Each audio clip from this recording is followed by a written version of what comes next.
Sometimes it's just me, sometimes it's me and Nadia, sometimes it's me and a bunch of rock stars like today. So if you want to get better at marketing, you want to get better at selling, you want to generate more leads and more sales, you want to get better with social media, maybe you want to get good at curiosity marketing, I've got 3 of the absolute best.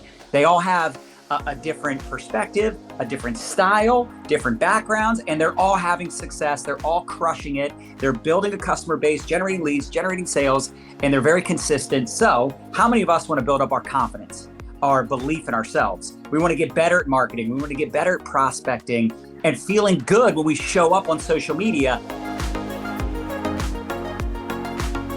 I'm excited for you to meet Janet, Meg, and Tina. They're going to be amazing. We're going to go one by one. We're going to have them share their best tips, their best ideas to help you absolutely start smashing it in 2023. So I'm excited to have you on. And obviously, you've had a lot of success, but can you start off with your backstory? And obviously, you know, some of us, right? We see the person winning. We see the person showing up with confidence. We see this person showing up and they seem like they've got it all figured out. But the truth is we all start somewhere. So could you start with your story, Absolutely. getting introduced to this profession? And I'm excited to get some good tips today. So a little bit about me and my background. So my name is Janet Parks. I'm a mom of 4 and I live in Sunnyside, Florida. I am married to my wonderful husband, Shane, and I've been in Florida since 2016. We moved down here in search of just a new opportunity. And so I started my online journey back in late 2018. I was at the time selling bags online and I didn't know what I was doing. I was one of those that really just started completely confused. Like I didn't use social media. I only used social media to make sure that my family that lived in different states. I have family in Puerto Rico. I have family in Wyoming. I have family in Atlanta. I only use social media to let everybody know that my kids were alive, that we were alive. So I was just completely clueless on the whole strategy. But at the time I was selling bags and I made the light switch for me where I learned that I can actually make money online was when I made my first $150. That was when the light bulb went off and I realized like, oh my gosh, all I have to do is throw online parties and sell bags and I can make all this money. And it was such like a new concept for me. And so I just did that and I grew my business and I got to the point where the money that I was making selling bags and doing these live parties online, going live, I was replacing a lot of bills at home, right? First it was like the electric bill, All of a right? sudden you're like, this is getting interesting. Yeah. I know. Yeah. It started like really just those small things. And then it was my cell phone bill. Then it was my mortgage. And then, so that was awesome. And that kind of created that belief system in me. But over time, I started realizing, okay, well, in order for me to keep this up, I've got to do 15, 20, 25 parties a month with, for those of you that understand the party industry, that's a lot of time. That's a lot of effort. And I realized my goals went from how to make money online. That was like the initial goal. It changed to how can I make this money in less time? So that is when I switched over to social retail. I met someone, well, actually I had been following her for a while. And I think I caught like a live video or something. I think she was being interviewed by someone. And I just remembered. So I remembered her talking about how she had 7 kids and then she was working, 2-3 hours a day or something ridiculous. I'm like, hold on a second. I'm working like all day long from morning to night, try to make this income. And I'm looking at her and I'm like, okay, that's great. Like all the things that she was saying, she was talking about all her pain points or all my pain points at the time, how she was saving time, she was saving energy. She wasn't spending so much time on social media. She was doing all these things. And I'm like, okay, so she has the complete solution. So before I even really knew what she sold, I was like, what do you sell? How can I get on board? And I think she only like told me like the company, she sent me a video that I didn't watch. And then I just ended up joining her team. And ever since then, it's just been history from there. 2 years later, my husband and I are working full time. We have our own personal brand online that we've built. And in addition to that, we've, built our network marketing business. So we do both. And it's just a life-changing experience.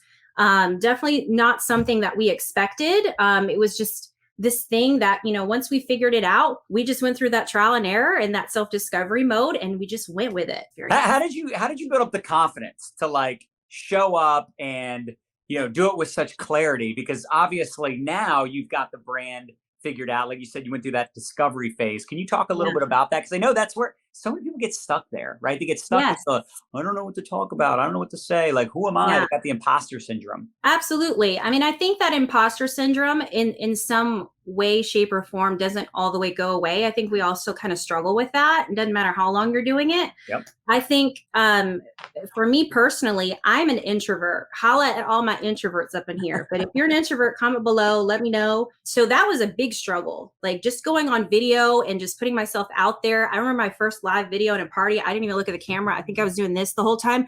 And then we have this bag. And then this is what it does. And then this is how many zippers. I mean, it was just awkward. It was not great, but you did it anyway. But we did it anyway. And I'm the type of learner. I can't just watch a video. I have to put my hands on something. Like I got to do the thing for me to learn. And so as soon as I made that $150, I'm like, okay, I got to figure this out because this is a huge opportunity. And once I started really learning through trial and error, right? I never watched my live videos. That was a helpful thing for me too, is because I could not watch myself. So I'm one of those. Yes. But I think the confidence thing is just by doing it, because over time, like you have to allow yourself to fail. You have to allow yourself to look awkward and say the wrong thing. And then just for y'all's information, I also even have a speech impediment. So I've always struggled with just like public speaking and then just having the confidence to speak out and using my own voice.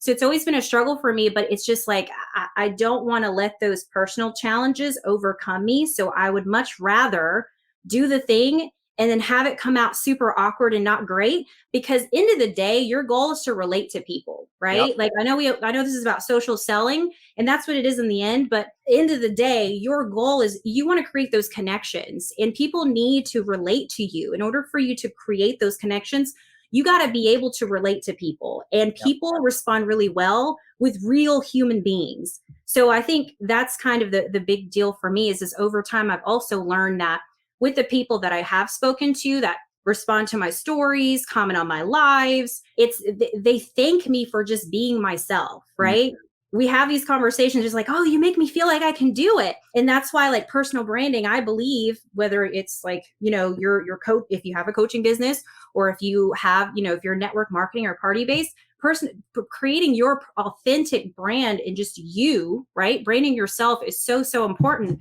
because not everybody's going to connect to the same person over and over again, right? So yeah. Well, and you gave a great example, right? With Wendy, right? You heard her story and she was sharing her story and her pain points, and you were like, this is my story. Like you were like, boom, boom, boom. Like you related to so many things. And that's why we have to show up. And quite honestly, you can do it scared. You can do it with the fear of failure and all the rejection and all the stinking thinking. You just do it anyway, right? Like it's okay to struggle with the confidence, but you do it anyway. And eventually you get over that, right? Eventually you get to the point where you're like, this isn't so bad. It's kind of fun, right? You build up that momentum and that belief. And the biggest thing is, and you said it, you did it scared, you did it with uncertainty, but you paid attention to what people were thanking you for, how they were responding. It's so important. And then how did you start sprinkling in talking about your products? How did you show up on social? Like, did you have like, a plan? Like, okay, I'm going to do 10 posts this week. I'm going to be very organized. Or are you just kind of like, hey, I'm going to share from my heart what I'm excited about? Like, what's your process for creating curiosity around the product and talking about the product in a way that doesn't jeopardize the brand? I think with what we do, one of the things that we tend to overthink is like having the perfect content strategy, because like everybody says, when you post at 9 a.m. and 3 p.m., these are the perfect times for optimal engagement. It's like, okay, like nobody really knows like Instagram reels and all the things. Like, of course, you want to make sure that like, you're dipping your toes in everything, but don't feel like you need to overexpand yourself and be everywhere at once. What I did that helped me was I focused on my 3 social media platforms and I made sure I mastered the heck out of it, right? So I grew my TikTok following to 25,000 followers, very engaging people there. I grew like Facebook following, and I just focused on my kind of my prime places, which is Facebook stories, my live videos, my posts. And I also don't subscribe to, I need to post 7 days a week. That's just me personally. I just picked a frequency that worked best for me. Love Like it. I said, I got 4 kids and I also got 2 fur babies. We busy up in here. So we got to create a schedule that works best for you. So try not to overthink that aspect. But what I do with the authentic marketing, right? Like, let's say we're talking about products. That was your question, was curiosity marketing and all of that. Well, I just incorporate it in my everyday, right? So like in my stories, typically I try to post something motivational in the morning, right? And then I just kind of share my day with people. Like there's a lot of people that follow me now that know what my kids' names are and like how was that thing that Selena did the other day? And then I just drip my products in between and I don't make it the thing. I think a lot of issues that we have when we sell online is we make it the thing and we're just like, make sure to buy that. And that's not what you want to do, right? Like when you only talk about your products and you are just blasting that everywhere, and that is what people know you for, they're going to run in the opposite direction. You want to attract people to your content. You want to attract them to the thing that you're using. You want people to come and message you. And John says this a lot. You want people to come and ask you what it is that you're doing, what it is that you're using. So I think it's just about like nonchalant marketing, if that's a word, like if that's a term. Yeah. That's what I like to focus on, is being super nonchalant and just not making it the focus. I always tell people, imagine if you didn't make money on the product. How would you talk about it? Yeah. How would you talk about the product if you didn't get paid? And people are like, oh, wow. Yeah. I mean, it's like when you refer a good book, a good movie, a good restaurant, something, whatever. We all have things we do, things we purchase. And we share those things in our story. And it's amazing. Like, I might post something about my dogs, right? We have 2 fur babies as well, right? What kind of dog is that? Yeah. That's a conversation starter. It's sometimes we totally overthink this thing. And of course, you want to talk about your products. Of course, you want to do that on a consistent basis. And when you're passionate about what you're doing, when you're passionate about the products and you're, incorporating stories and testimonials and the benefits of your product, you're going to get people. Once in a while, you'll get lots of people, but sometimes you'll just get a hand raise here and there. You'll get a question here and there, but that's how you're on the right path. But like you said, you don't want to be a Spamela Anderson, as Fraser Brooks says, right? You don't want to be an infomercial in your social media. But on the flip side, there's some people, it's like, they're like, oh, I'm struggling with leads and customers. And I go to their page and I'm like, I don't even know what you do. I see nothing about your products, nothing about your opportunity, nothing about making money or any pain points or any products that you love. Like, how am I going to buy a product I don't know you sell? You're a freaking secret agent. You're a secret agent. So I love that. So good. And when you're creating your content, like what are you mostly TikTok, Reels, Facebook Live, stories? Where are you getting most of your your leads for products or leads for business? So when the whole TikTok wave happened, right? Does anybody else here remember the TikTok wave where it's like, oh my gosh, like we're just making crazy money for no reason. Stupid video. That I was a part of that wave, right? So I reached some high rankings and I'm like, what? I don't know what's going on. And at one point it was all TikTok, which my biggest mistake was I let Facebook go, right? I let my basics go because TikTok was like, well, I could just depend on this, right? All I gotta do is post a 15-second video. And so that was a mistake because I learned the hard way. I'm like, all of a sudden, TikTok said, you got too much going on here. Let's just shut that down.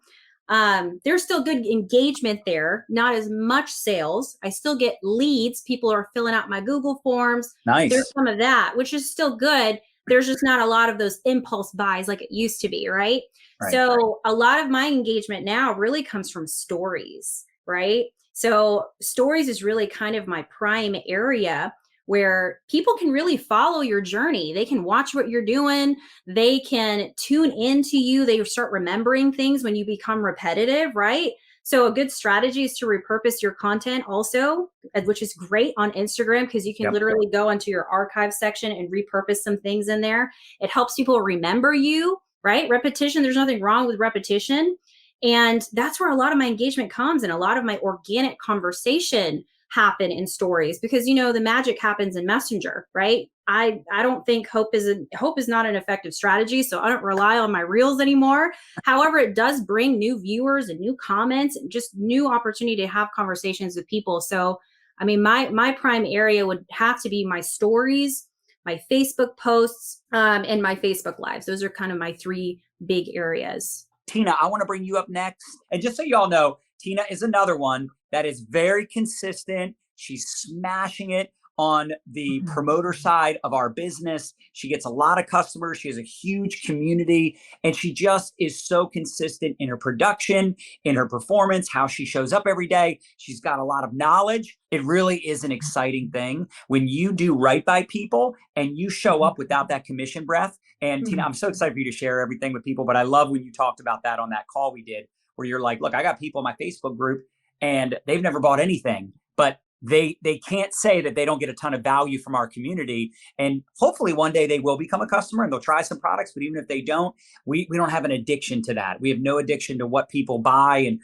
how they contribute to the community. We just want to provide value and help people. So I love that. Would love for you to start off, just share a little bit about your backstory and, you know, what got you into this space and how things are looking today. I turned 59 this year, but that doesn't mean that I can't do stuff in this social media space, because a lot of people say to themselves, oh, I'm not tech savvy. Listen to me.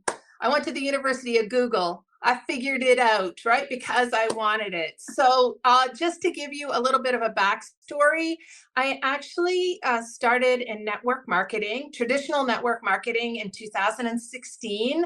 And I had a vision for the business. I come from an entrepreneurial family, and I knew that this was like a really awesome space. But in those first 5 years in network marketing, I will let you know that I did not earn. I did not give up, but I also did not earn. How did you keep going when you weren't earning? Can you just address that real quick? I mean, that's 5 years. I think as a former athlete, I just refuse to give up. Like, I don't have that give up inside of me. You know, when you are an athlete at a really high level, you go through some really big disappointments and you have to pick yourself back up and improve. And improve and improve. And so at the end of that 5th year with that first brand, I knew that there had to be some different way. And I started studying how to brand myself, decide the community of people that I wanted to serve. And I started to learn how to do that. But I also was extremely attracted to social retail and was watching everything that was going on there. And I just want to say to everybody out there, as a top promoter, as a promoter of products, it is really, really hard to be a top earner unless you are aligned with a brand that is going to reward you for promoting product only. There's my jump into social retail, right? Because in the end, as much as I loved the products that I was promoting before that and the team that what I was there with, it's a business. I had like retirement goals, you know, and I was somebody who made a good living, had a great career, and still lived in arrears. So I didn't want to retire living in arrears. And so making the switch to social retail and having the ability to be rewarded for just promoting product, losing that angst of having to build a team. Not that I don't love the team that we have, because it's an organically built team and we're all together working really hard at this as promoters, right?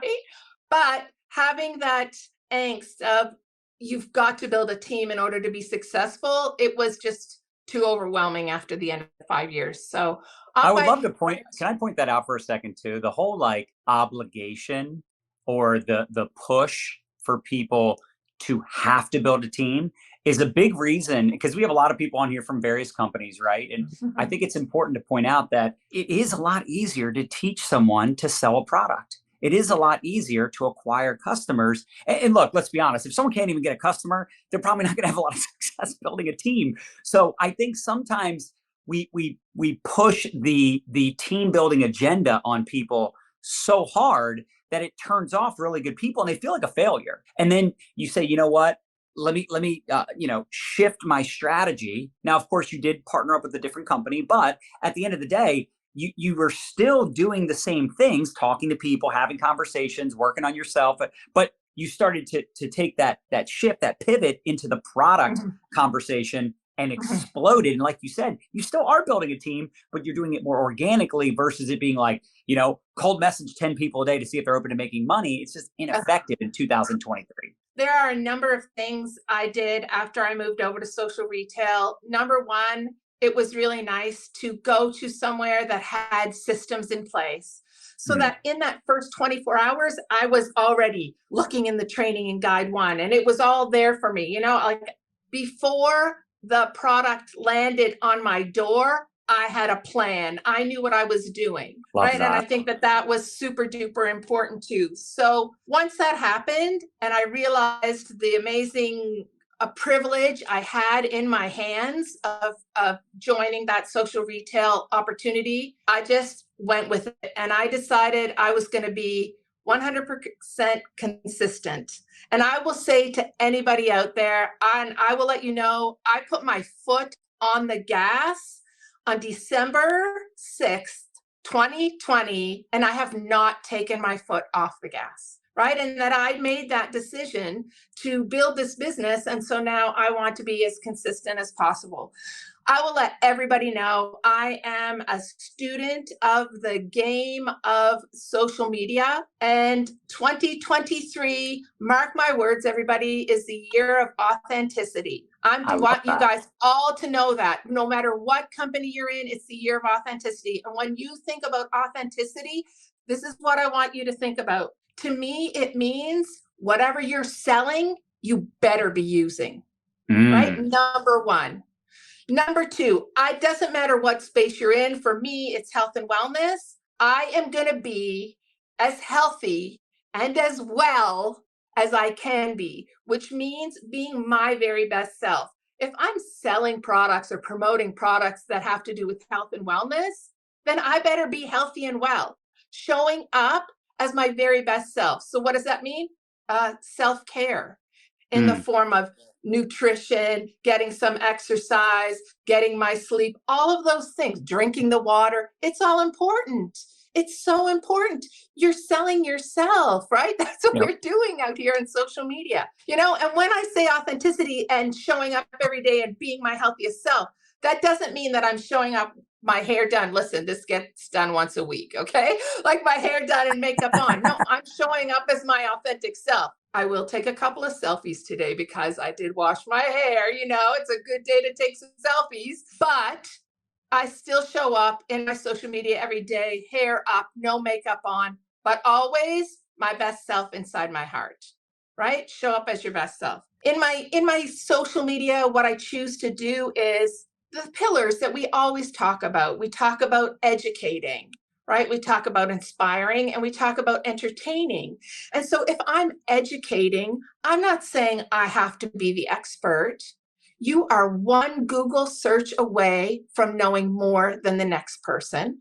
Number one. Using inspiration. Does that mean like quoting everybody or picking somebody else's quotes? No, inspire people with your own journey. Share your journey. Maybe you aren't your healthiest self. Maybe 2023 in the year of authenticity is the year you become your healthiest self.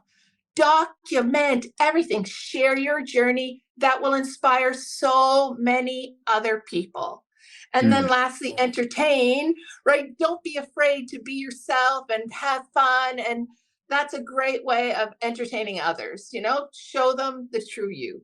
So all those pillars can become part of your social media and what you do when you're going to promote your products. So they always say master one platform, right? So I chose that platform. I chose TikTok to master. And when I look back I started in February 2021 on TikTok.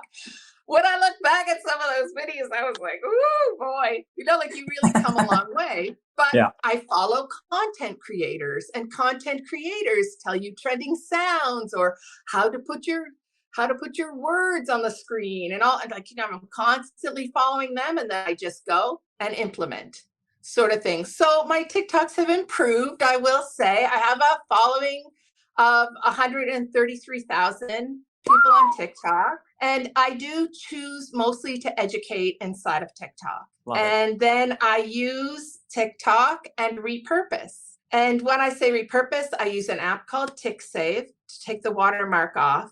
And then I repurpose to every platform. So Facebook Reels, Instagram Reels, LinkedIn, YouTube Shorts, that TikTok, and my stories, that TikTok goes everywhere.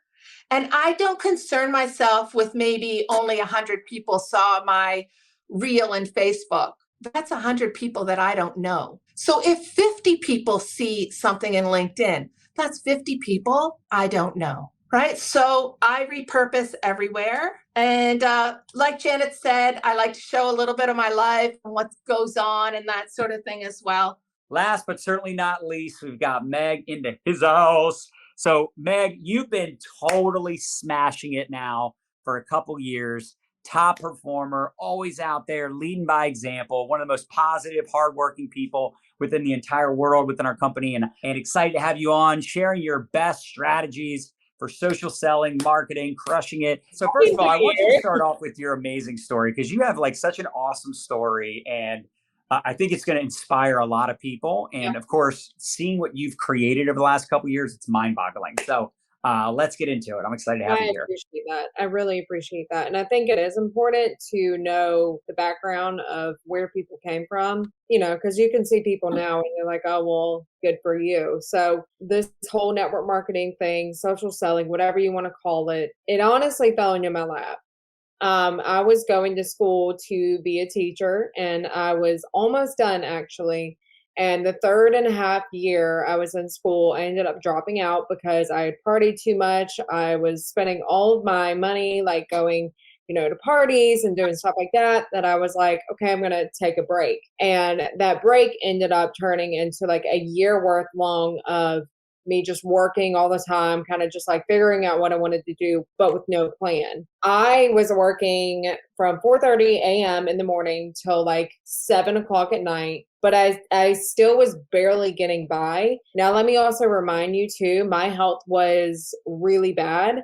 I was over 230 pounds, and I'm a short girl, like I'm short. So one, it made me, it transformed my body. It transformed my mentality, everything. Like there's more to this whole network marketing thing and social selling thing than your products. Like it's personal growth. It's incredible how far it can go. Well, that company went down, and I was like, okay, well, let me just kind of pause you right there, because when I say it went down, that was the lowest point in my life I had hit, because I was 6 months pregnant. I was working 3 jobs that no one knew about. And then all of a sudden it was, hey, we're no longer going to be a network marketing company. Let me remind you, I was with this company for 6 years. My plan was to be with my child, literally raising my child, not having to hand my kid off to a stranger and have them raise. That's just me. That's what I wanted. That's when the company that I'm with now came into my life. And then of course you're like, well, why did you do that when you just went through a network marketing company that went downhill? And I was like, well, I found social selling. So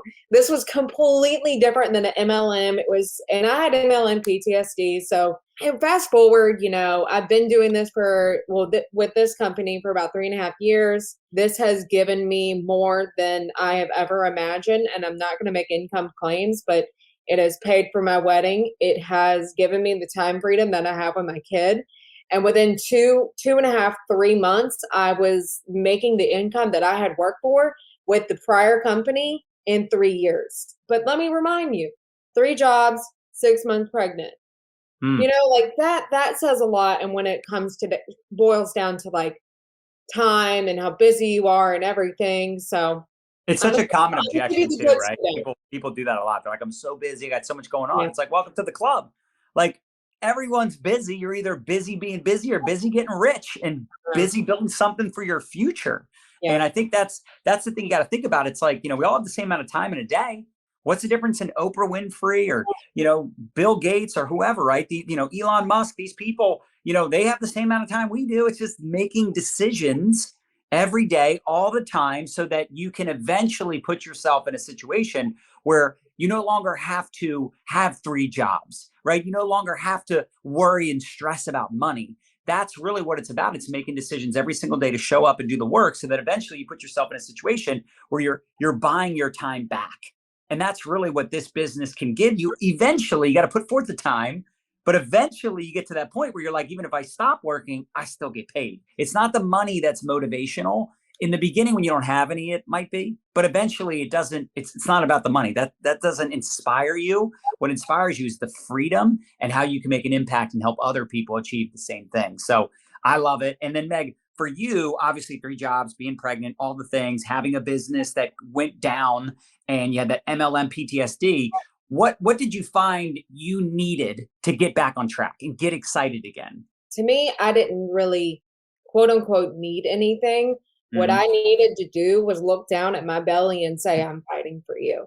And that brings me it really brings me so much emotion, because I can even hear him playing out there and being like, my dream has always been to give my kids the life that they not want, but that they deserve. If I wake up and I'm like, well, I don't feel like working today, I'm literally telling Granger, hey, I give up on you today. Like that hits me harder than, yes, there are actions that you have to do, and I can go into those of what I do every single day, but you have to literally you have to get your mind right first in order for you to be able to say, like, this whole social selling thing, or this whole, why are you freaking doing what you're doing? Because if you don't know why, just like John said, like, it might have been about the money at first, but when you look further, like, look how long John took to get to where he got, 7 years. Like, right.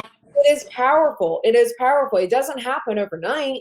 But of course, when you keep telling yourself every single day and every single, morning, what is your reason, what you're doing? Like, I wish I had my notebook and it's out there, but we did a whole goal setting, like not a whole weekend, but we took 30 minutes, me and my husband, of going into what we're aiming towards. Now, I can get off track with that, but at the end of the day, you could set your goals, breaking it down into, okay, this is what I did. I set my goals for the year, but then I set my 30-day goals. Because in order to reach those yearly goals of, hey, you want to get a top rank, or hey, you want to make this amount of money by the end of the year, or you want to make this amount of money each month, you have to break it down into 30-day goals of working your way there. That way you're setting the habit every single month of becoming that person who you're meant to be. So I have a DMO that I do every single morning, and it just keeps my mind ready and focused on, these are the actions I need to take every single day in order to get to my goals. So at first it was mindset and figuring out, like, why, you're aiming to, or why you want to get to where you want to go and what you're going to do with that. And then figuring out the strategy and the action that you need behind it. Because we can figure out our quote unquote goals, but if you don't know how to get there, then you're going to sit there in this. And of course, if you don't know how, that's completely fine. We have plenty of people to, share on how, but figuring out the how and how to get there is going to get you there. But it's also going to create the habit every single day. It's just really breaking it down into having your mindset ready, figuring out like what you're, working towards, but then figuring out and writing it down. These are the actions that I need to take towards that. And then it leads to you showing up. Like, it's going to take freaking discipline. You think John wanted to wake up every single morning? He's like, yeah, I'm super motivated to do this. Like, come on. John doesn't have to show up now, and he is. That's huge. Eventually get to the point where you just fall in love with the conversations, the people, the impact. It's kind of like, people are hating on, like a Tom Brady or some of these guys that, like, they won't retire, but it's because it's like they love what they do. They have a love for the game. And when you can help people, you feel selfish not sharing it. You feel selfish and eventually it becomes like an addiction. You're like, this is so much fun. Like, this is what I want to do. And it's almost funny. How many of us can relate to this? It's almost like hard to hang out with like normal people because they want to talk about like, their sports team, or they want to talk about the past. They want to talk about politics. They want to talk about stuff that, like, I'm not saying that some of the stuff doesn't matter, but in general, it's like you're playing such a big game at such a high level that, like, it's hard to hang out with like regular people because, you got these dreams, you got these goals to go, crush. And I think when it's a brand new year, like, this is prime time to set the goals. This is prime time to make those decisions, to show up every day if you want to be a goal getter. right? Not just a goal setter, but a goal getter, a goal achiever. And, it's very obvious why Janet's winning, why Tina's crushing it, why Meg is winning, right? It's very obvious because you could tell they really love what they're doing. They're excited about it. And they have a lot of determination, a lot of tenacity. And I love the why, right? Whenever you don't feel like doing something, remember your goals and dreams don't care about your feelings, and your feelings don't care about your dreams and your goals. So Meg, what do you do when it comes to content creation, when it comes to that DMO? What are some of those like must do's, not have to's, but like must do's that you do every day, that you show up, that like, hey, come hell or high water, I'm doing these 2 or 3 things every day? I'm an early bird. My brain thinks so much better in the morning than it does in the evening. So I get most of my work done in the morning. But I've created and you'll play around on whatever your schedule is, but I've created a system of how and what I need to do every single day. So it's create a habit. So I will make sure that I first get my personal development in the morning. And this is all before my kid wakes up. So I'll wake up super early because if he's up, it's just, I can't wake up with him like up at the same time because my day would feel, I need to start my day filling my cup first in order to pour into anyone else. And then when he gets all my time. So I update my team first and foremost. So I have a specific chat for that. Make sure to make my Facebook post about, my morning, it's about 9 a.m. or whatever. I make sure to have stories throughout the day. I usually plan on what I want to post that night. And then that way I'm like not scrounging, in the morning, figuring out what I need to do. I'm kind of looking at my stories as a reality show because people are just nosy and they want to know what you want to do or what you're doing. So when it comes to video, that is the top thing.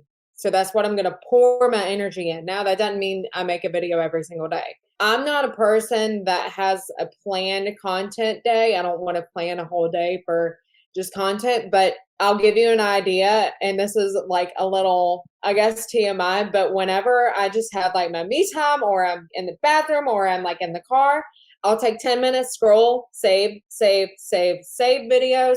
So then that way I can just literally utilize those videos and make them.